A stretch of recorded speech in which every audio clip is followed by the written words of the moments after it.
Let us pray in the name of the Father, and of the Son, and of the Holy Spirit. Amen.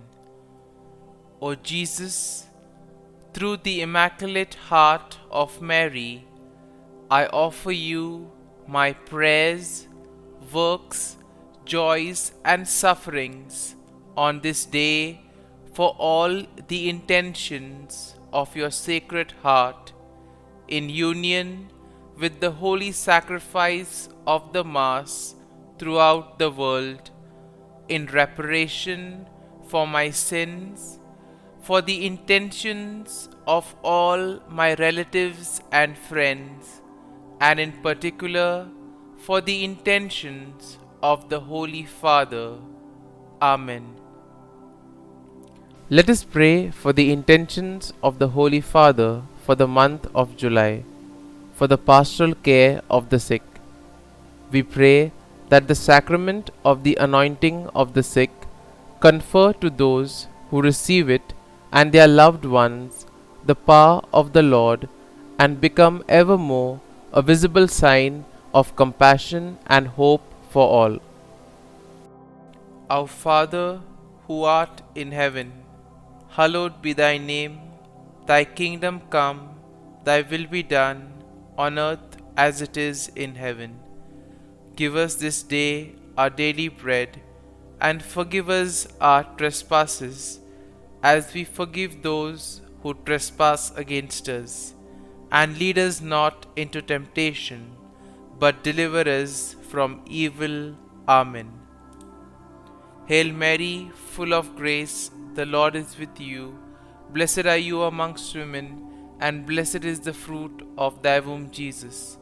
Holy Mary, Mother of God, pray for us sinners, now and at the hour of our death. Amen. Glory be to the Father, and to the Son, and to the Holy Spirit, as it was in the beginning, is now, and ever shall be, world without end. Amen. My dear friends, the Word of God welcomes us this morning. And as we begin this day with the Lord, we ask Him to help us in all our endeavors. As we begin this day in His presence, we ask Him to bless us so that every step, every activity may radiate His presence, His joy, and His love to the world. And therefore we see that sometimes in life we do not acknowledge or we do not thank the Lord sufficiently for all the graces that we have received. If you take a look at our lives, we see that we may have received plenty of graces, but we very rarely thank the Lord for them. And therefore it would be adequate for us to begin today's day by thanking the Lord, thanking Him for all the little things, for all the graces that He has given in our lives. These things which may seem little go a long way in His plan for us.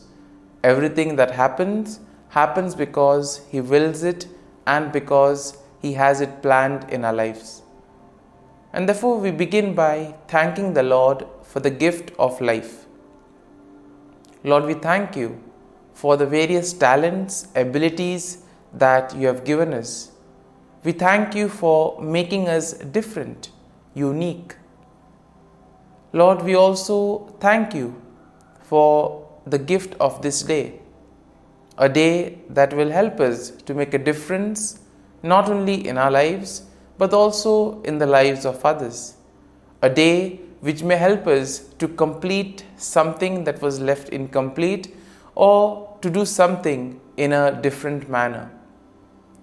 Lord, we also want to thank you for the gift of our family members, friends, relatives, near and dear ones, and all those who play a very important role in our lives. All these individuals have indeed helped us in various ways. They have molded us and made us who we are. And therefore, Lord, we ask you that you shower your abundant blessings on them and help them in all their endeavors. Lord, we also thank you for all the opportunities that you have given us, opportunities to make a difference in the lives of others, or opportunities in order to showcase your gifts and thus help for the common good. Lord, we also thank you for the experiences that you have given us. There may be many experiences which are very happy, joyful experiences which we always want to treasure. But there also may be those experiences which may have been tough, difficult. Nonetheless, these have been learning experiences because these experiences have helped us learn a lot in life. And therefore, Lord, we thank you for giving us these experiences, for helping us become stronger individuals. And Lord, as we offer you this day, we ask you that you may give us all the graces that are necessary so that we may understand your plan in our lives and that we may be able to put into practice all the teachings, all the values that you have taught us. And now, my dear friends, let us reflect and meditate on Psalm 56. Now, as usual, we shall take a look at an overview of the psalm and then we shall go into the details of the psalm. Now, we see that Psalm 56 generally is a psalm of lament that is attributed to David, and it is believed to have been written during a time when David was in distress and he was facing opposition from his enemies. Now, the psalm can be divided into three main sections. The first basically includes a plea for God's mercy and protection, and this is a theme that we will find in verses 1 to 4. Then as we move to verses 5 to 7, we see that there is a kind of a description of the actions and the intentions of David's enemies. And finally, in verses 8 to 13, we see a declaration of trust and praise in God. And therefore, in a way, we can see that this psalm also would help us, especially in times of our difficulties when we face a lot of challenges in life. Now, overall, we see that Psalm 56 will showcase David's plea for God's mercy and protection in the face of opposition. This psalm also highlights the trust that David had in God's faithfulness and power, despite the actions of his enemies. Now, the psalm also encourages us to trust in God's deliverance, and also it emphasizes the importance of praising and honoring God. This psalm, in a very particular manner, serves as a reminder that even in difficult moments, even in times of distress, God is a reliable source of refuge and strength. And having seen the overview of the psalm, let us go into the first section, that is verses 1 to 4. And here we see that in this first section of the psalm, David pleads for God's mercy and protection. We see that David acknowledges his vulnerability and he expresses his trust in God to deliver him. Now, in verses 1 to 2, David asks God to be merciful to him and to take note of his distress. And therefore, when we are also faced with problems in life, we can always turn to the Lord, who is ever willing to help us.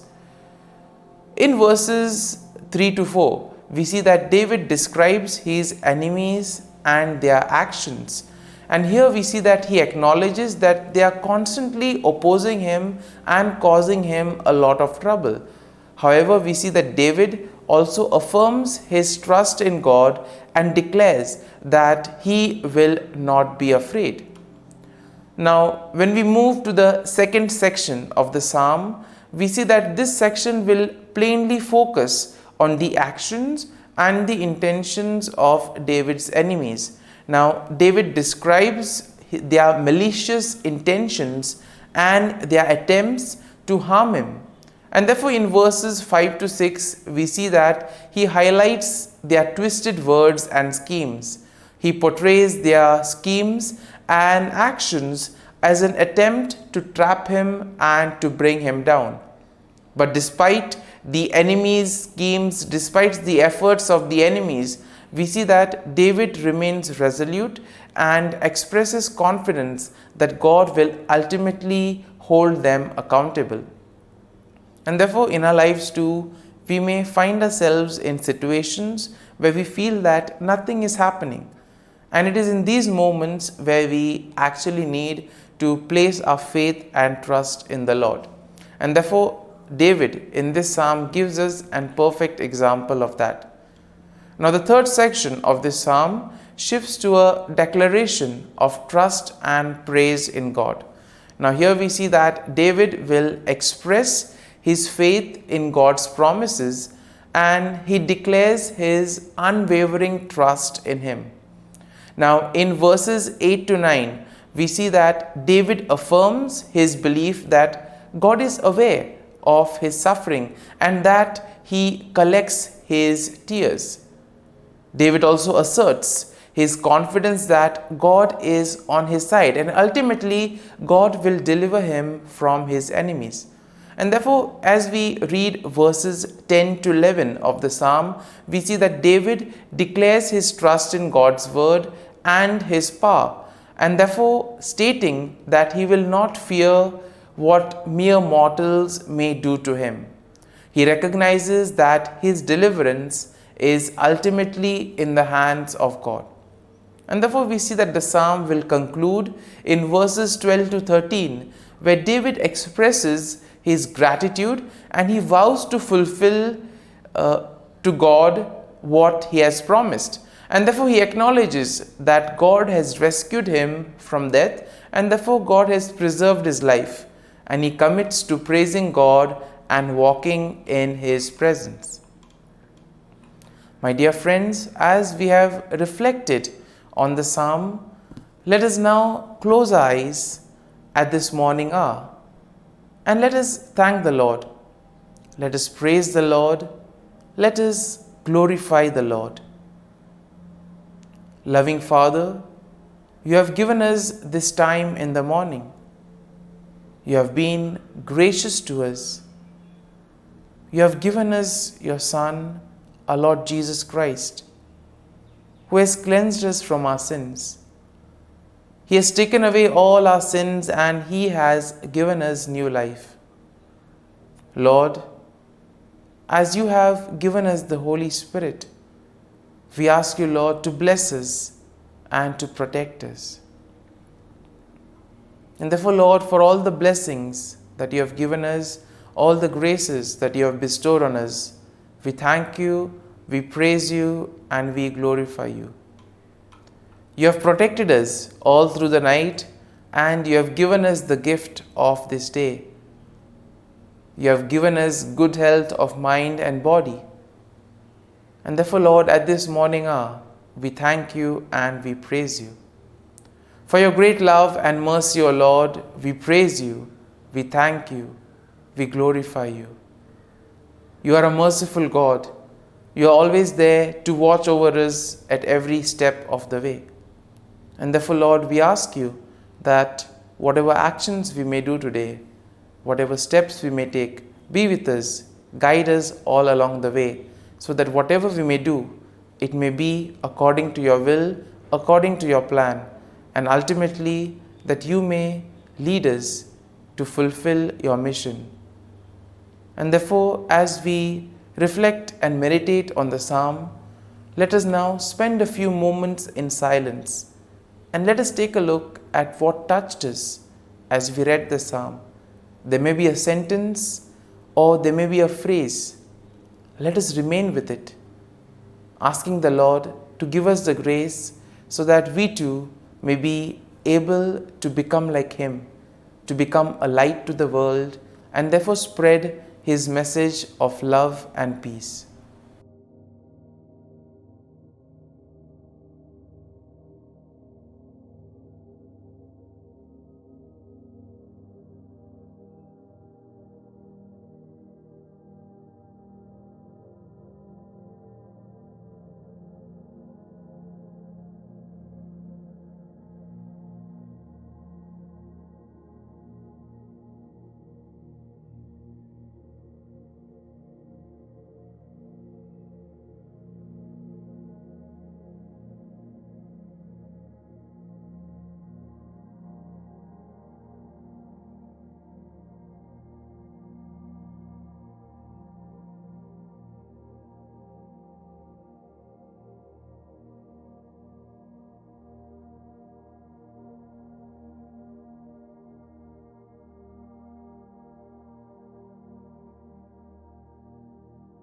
Prayer to Saint Michael the Archangel for protection. Saint Michael the Archangel, defend us in battle. Be our defense against the wickedness and snares of the devil. May God rebuke him, we humbly pray. And do thou, O Prince of the heavenly hosts, by the power of God, thrust into hell Satan and all the evil spirits who prowl about the world, seeking the ruin of souls. Amen. Act of Adoration. O Sacrament most holy, O Sacrament divine, all praise and all thanksgiving be every moment thine. Saint Gertrude Prayer for souls in purgatory. Eternal Father, I offer Thee the most precious blood of Thy divine Son, Jesus, in union with the masses said throughout the world today, for all the holy souls in purgatory, for sinners everywhere, for sinners in the universal church, those in my own home and within my family. Amen.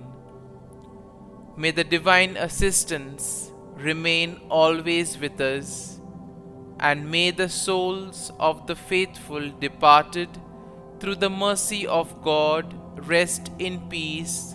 Amen.